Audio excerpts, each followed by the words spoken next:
You're watching Battle of Champions. I'm your host, Nikhil Naz. Now, India's campaign at the T20 World Cup might be over, but they have another series now to look forward to that starts on the 17th of November. 320 versus the Kiwi team that gave them a tough time at the T20 World Cup and has given them a tough time in general. And what we are getting to here is that a lot of players that have been in the bio bubble for very long for the Indian team are likely to be rested. We're going to discuss that. The team for that series is going to be announced anytime now, and we'll bring you all the latest updates on India today. But let's first begin with our big story, and what we're telling you at the moment is an India Today exclusive, and that Virat Kohli is going to be rested not just for the 3 T20Is that everyone expected, because he had a long run in international cricket and has been in a bio bubble for very long, but he's also going to be rested for the first test match against the Kiwi team. Now remember, after those 3 T20Is versus New Zealand, India is also going to play a series of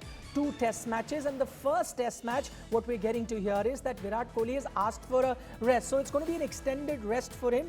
3 T20Is is not going to be part of that start the series, and then it will be followed by the first test match where Virat will not be playing. The second test match, is expected to make a return to the Indian team, and you're guessing then that he will be leading the Indian team in the second test match. Who is going to be leading the Indian team in the first test match? That will be a topic of heated debate, but we'll keep bringing you the latest updates here on India Today. So that's the big breaking story that we're bringing you at the moment. What we're also getting to here is that it could be Rohit Sharma. You know that in all likelihood he is going to be taking over as the T20I captain from Virat Kohli.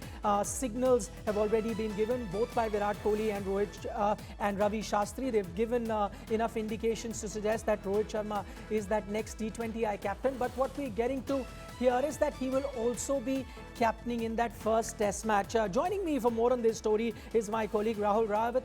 Rahul, that makes it very interesting. You would have thought that probably Ajinkya Rahane, the vice captain, the designated vice captain, may have been given the reins for that first test match. But is it true that it is going to be Rohit Sharma even in the longer format? Well, see, as of now, we all were expecting that Ajinkya Rahane would take up that captaincy job as far as first test match is concerned, because in the past also, when Virat opted out of that lone test against Afghanistan, Ajinkya Rahane was the captain. Then in Australia also, in Dharamshala against Australia, here in India, Rahane was the captain. But his performances, unfortunately, forced the selectors or the think tank to make Rohit Sharma as the captain for that first test match against New Zealand that is going to be played next month or late this month. So that's a bit surprising, and also a setback to Ajinkya Rahane as well. All right, you talk about the fact that he hasn't had great performances with the bad Ajinkya Rahane. That could be a thought process why they've gone with someone like Rohit Sharma. Also coupled with the fact that Rohit Sharma, I'm just looking back at those series that you're talking about where Rohit was part of the team and yet it was Ajinkya Rahane that was given the reins of that test side. Is it possible that now in the last 6-8 months or even a year, we've seen a resurgent Rohit Sharma as far as Rohit Sharma, the test cricketer, is concerned, and that may have also gone in a favor, that if you're going to give him someone a captaincy for one test match, might as well continue with the guy that you're handing over the T20I team to? Well, absolutely. Why not? Ajinkya Rahane's performances lately have not been up to the mark. There have been occasions in 2018 he was dropped in South Africa. Then in England again he was dropped, and he did score 100 in Australia. But thereafter his performances have been very, very poor. It's not that he's not scoring overseas. The problem is that he's been unable to score runs even at home against England when England toured India. Earlier this year, he wasn't amongst the runs, and Rohit as of now is an all format player. Not many in this Indian team, in this Indian setup, are assured of a place in all 3 formats, and Rohit Sharma alongside of course Virat Kohli has given up his T20 captaincy. But if you see Rohit Sharma, Virat Kohli, perhaps Rishabh Pant or Jasprit Bumrah, these are the only 4 players you can say for surety that who will actually make it to all three formats. And Rohit Sharma lately, as you mentioned, has been resurgent. He's assured of his place, and even in Australia, when Virat came back from Australia after India lost in Adelaide, Ajinkya Rahane was the captain and Cheteshwar Pujara was his deputy. But the moment Rohit Sharma walked into that 11, he was made the vice captain. So of course it is a setback for Ajinkya Rahane. He also needs to contemplate or think or ponder over his future, not just as a vice captain, but also as a player.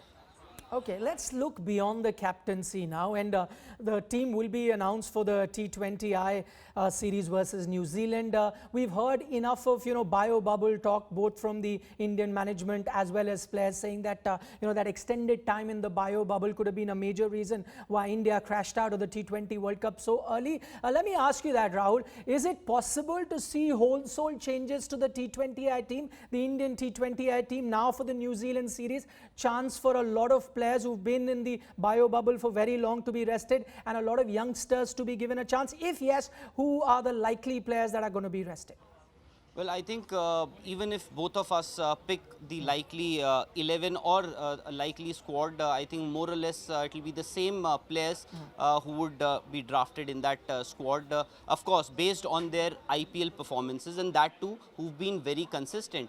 Venkatesh Iyer, Hardik Pandya, we all know is unlikely to make it to the squad. I don't know, because a lot of these senior players would be rested. So with Hardik Pandya, would that be the case, whether he would be rested or would he be dropped? In that case, Venkatesh Iyer, who had a phenomenal UAE leg in the IPL, could make the cut. And as far as openers are concerned, Ruturaj, Prithvi Shaw, even Devdutt Padikkal. With Devdutt Padikkal, you get an option to play a left-hander at the top.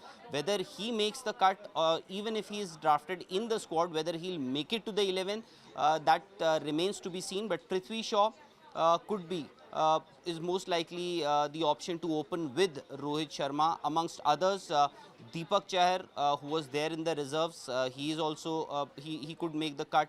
Chetan Sakaria, who played that Sri Lanka series, a left-arm pacer, he gives that option that India has been looking for quite some time now. And against left-handers, Indian players, the top order especially, has struggled. Chetan Sakaria could be one option. A dark horse, maybe Arshdeep Singh. Unlikely, but still he is a dark horse there. And there are a few more options. Sanju Samson, perhaps. Till yesterday it was the end of an era with Shastri gone, Ravi Shastri gone as the head coach.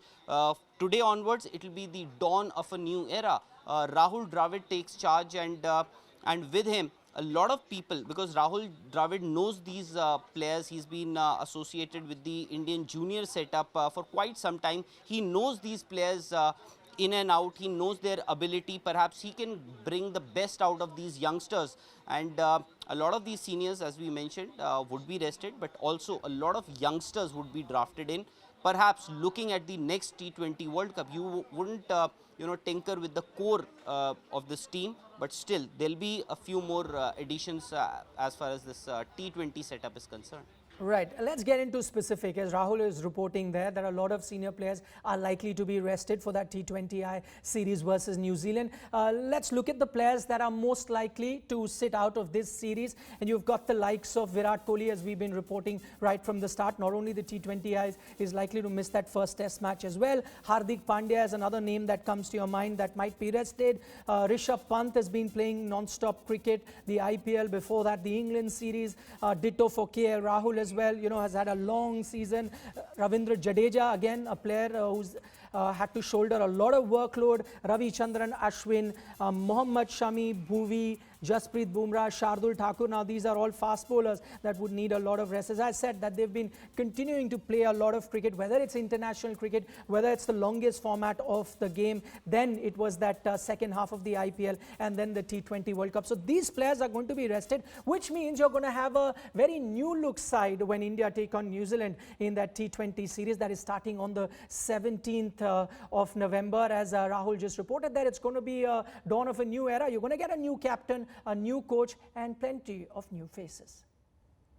Right, earlier in the program we told you that it's going to be likely 10 names that were part of this current T20 World Cup squad that are going to be rested for the T20I series versus New Zealand. So when those 10 names are rested, who are the players that the selectors are going to look at? Let's take a look at them rather closely, and we're starting with the openers. What are the options that the Indian selectors have? If they have to blood in a few youngsters, they have the options of Ruturaj Gaikwad from Chennai Super Kings, who's been outstanding. The boy from Pune could do no wrong there. Plenty of runs under his belt. Prithvi Shaw, a man who's been there waiting in the wings for very long, is that destructive batsman. Venkatesh Iyer, another guy who had a great IPL. Mayank Agarwal, a player that has been with the Indian Test team as well and has great outing in the IPL, could be looked at. And then Devdutt Padikkal, who has been selected in the Indian team previously, is another opening option. Middle order is that one area where there aren't too many riches for the Indian selectors to select from. We've picked Shreyas Iyer. Shivam Dubey could be that X factor, the one who can talk the ball. Shah Rukh Khan, another guy, if you're looking at a finisher at number 6, could be a name they could look at. And Sanju Samson, someone who's been with the Indian team on the periphery for a long time. And if Pant is rested, if you're looking at a wicketkeeper, you have a Kishan and a Sanju Samson.